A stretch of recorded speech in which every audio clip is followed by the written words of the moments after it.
Ashamarka Funee daawwattootaa fi hordoftoota keelloo miidiyaa oduu yeroo ammaa qabannee dhiyaanneerra dursa aangafoota dubbisnetti hima.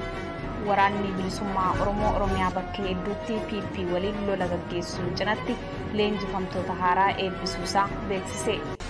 Harargee Bahaa aanaa Dadaritti qeerroowwan mana hidhaa keessatti baatilee hedduu fi dararamaa jiraachuu gabaafame. Ilmaan Oromoo mana hidhaa Shawaa Roobiit jiran hiraarfama cimaan irra gahaa jiraachuun himameetii jira. Shawaa Lixaa aanaa Jibaat keessatti finxaaleeyyiin naannoo Amaaraa abbaa fi ilma dabalatee nama 7 ajjeesuu maddeen keenya ifoomsan. Sababa lola kaaba Itoophiyaan adda citee kan ture balalliin xiyyaaraa Finfinnee fi Kombolchaa deebi'eetti fufuu fi ibsamee jira.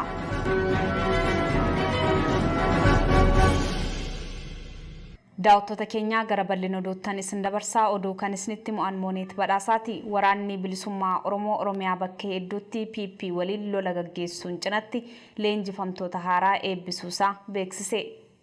Waraanni bilisummaa Oromoo zooniiwwan adda addaa lola waraana biltsiginnaa waliin gaggeessaa jiru jabeessee itti fufuun bakkoota hedduutti injifannoo argachuu ibse. Kana malees waraanni bilisummaa Oromoo fi waraanni bilisummaa Gaambeellaa lixa Oromiyaatti humna haaraa leenjisaa turan amajjii 1 bara 2022 guyyaa kabajaa waraana bilisummaa Oromoo ilaalchisuun eebbisanii jiru. Haala kanaan waraanni bilisummaa Oromoo zoonii giddu galeessaa amajjii 1 bara 2022 godina kaaba lixa Shawaa aanaa Hidhabuu Abooteetti waraana biltsiginnaa uummata nagaa dararuuf deemu irratti tarkaanfii fudhachuun loltoota biltsiginnaa dhibbootaan lakkaaman ajjeesuusaa ibsee jira. Itti fufuun godina Shawaa kaabaa Salaalee aanaa Darraatti waraanni bilisummaa Oromoo milishaa mootummaa naannoo Amaaraa fi waraana biltsiginnaa sakattaa waraana bilisummaa Oromoof deeman irratti tarkaanfii fudhadheen jira jedhee jira. Haaluma kanaan waraanni bilisummaa Oromoo zoonii Bahaa godina Harargee Lixaa, zoonii Kibbaa godina Booranaa fi Gujii zoonii Lixaa godinaalee Wallaggaa Arfanitti loltoota biltsiginnaa irratti tarkaanfii wal fakkaatu fudhachaa jiraachuu beeksise. Lola tibbana Oromiyaa keessatti gaggeeffamaa jiru irratti waraanni bilisummaa Oromoo loltoota biltsiginnaa irratti tarkaanfilee gurguddaa fudhadheen jira jedha. Hanga oduu kana qindeessinetti mootummaan biltsiginnaa waan jedheen qabu. Gama biroon waraanni bilisummaa Oromoo zoonii Lixaa loltoota haaraa waloon waraana bilisummaa Gaambeellaa waliin leenjisaa ture amajjii 1 guyyaa waraana bilisummaa Oromootti eebbisuusaa odeeffatee jira. Humni jajjabee fi waraana bilisummaa Gaambeellaa haaraan eebbaaf qaqqaban milkaa'ina qabsuuf gumaacha taasisan cinatti hariiroo jaarmiyaalee fi uummattoota lammeenii kan cimsan yoo ta'u, kana duras deeggarsa waraana bilisummaa Oromootiin humni waraana bilisummaa Gaambeellaa zoonii Lixaatti leenjii eebbifamuunsaa ni yaadatama. Harargee Bahaa aanaa Dadaritti qeerroowwan mana hidhaa keessatti baatilee hedduu fi dararamaa jiraachuu gabaafame. Odeessa arganneen Harargee Bahaa aanaa Dadar kan bulchiinsa aanaa Dadar keessatti qeerroowwan sababa adda addaatiin waraanni mootummaa hidhee hangaarraa hidhaan dararaa akka jirutu himame. Qeerroowwan kanneen sababaa tokko malee ji'oota hedduu fi mana hidhaa Dadaritti dararamaa kan turan erga ragaa irratti dhabanii booda mana hidhaa godina Harargee Bahaa bulchiinsa magaalaa Harar geessanii mana murtii godina Harargee Bahaattis ragaa dhabnaan hanga ammaatti mana hidhaa Hararitti dararamaa akka jiran gabaasni dhaqqabee jira. Qeerroowwan hidhaman kunneen baay'inaan namoota 19 yoo ta'an sababa qeerroo haqaa ta'an saba isaaniif quuqaman waan ta'e qofaaf akka waan humna badiitti ji'oota 8 olii fi hiraarfamaa akka jiran himan.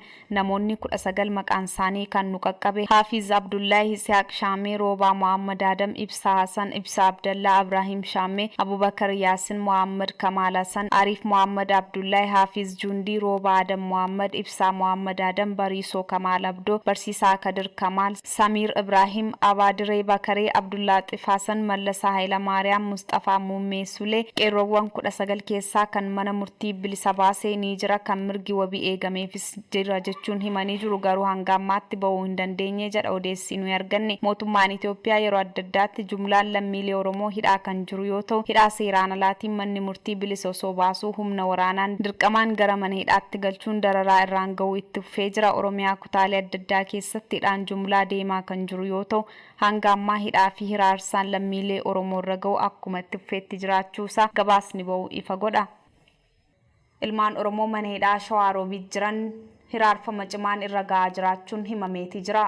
Ilmaan Oromoo kaaba Oromiyaa godina Walloo keessaa mana isaanii irraa guuramanii humna addaa Amaaraatiin mana hidhaa Shawaa Roobiit keessatti hidhamanii jiran irratti doorsisni adda addaa akka irra gahaa jiru dararaa fi shororkaan irratti raawwataa jiraachuu odeessi arganne ni saaxila. Ilmaan Oromoo mana hidhaa Shawaa Roobiit magaalaa Haxaayee fi Dabra Biraan keessa jiran humni addaa naannoo Amaaraa waan ammatti qabaman gaafa osoo hin taane lola baatii Bitooteessaa 20 bara 2021 Oromoo fi saba Amaaraa gidduutti ta'e eenyu akka lola sana isaan ajaje eenyu akka isaan lolchiisaa ture meeshaa liyyuu haayilii san irraa hiikan maalirra akka oolee fi nama tokko tokkoon alatti baasanii huccuurraa baasuun tumaatii gaafata akka jiran maddi odeessa keenyaa ifa godha. Akka odeessa arganne irraa hubanneetti humnoonni finxaaleeyyii naannoo Amaaraa qe'eetti isaan loluu dhaqee kanneen ofirraa qolatan keessatti kan argaman yoo ta'u qaamoleen mootummaa gartummaa gara humnoota finxaaleeyyii kana qabatanii hawaasa Oromoo irratti reebichaa fi dararaa raawwataa jiraachuu himanii jiru. Lola taasifame ittiin shakkamanii hidhaman kanarraas hawaasi Oromoo mana hidhaa jiran kunneen qoodarraa kan hin fudhannee fi waanuma Oromoo ta'an qofaaf qabamanii hidhaman jechuun ibsa gabaasni nuyi arganne. Ilmaan Oromoo Walloo irratti qaamoleen mootummaa Biltsiginnaa fi humnoonni finxaaleeyyii naannoo Amaaraa lola bananii kan jiran yoo ta'u hawaasa Oromoo kana humnoonni waraanaa qindaa'uun yeroo adda addaatti lola akkatti banan gabaasni argataa jirru ifa taasisa. Oromoon Walloo uummata jaarraa hedduu fi kolonii Habashaa diduun lola daangaas kabachiisuu gaggeessaa kan jiru yoo ta'u bara kana hanga leellaa xiyyaaraan manaa fi qabeenyaa isaarratti rukutamuutti ga'uusaa gabaasni arganne ifa godhee jira.